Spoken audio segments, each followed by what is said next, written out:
Now let's add a constant to this door and let's see how the copy rotation constant works.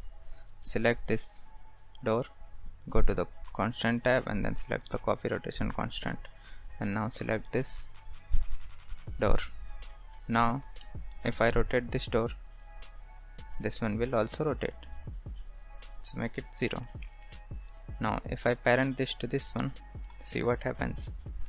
Now if I rotate this one, this will go along with it.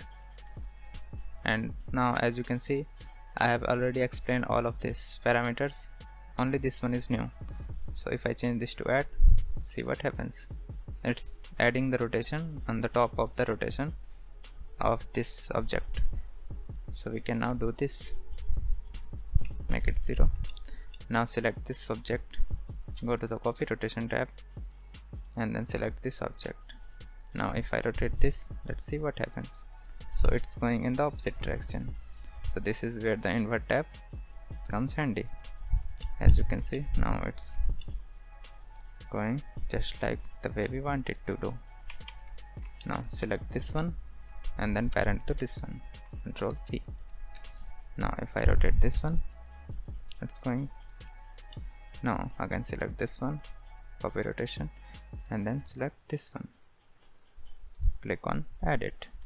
So we have successfully rigged our door. So let's see how limit rotation works. So select this one, go to the limit rotation, and then we want this to limit the z-axis. So as you can see, we can go like this one, we can go crazy with it, but we just want it to go somewhere over here, just like this. Oh no, maybe.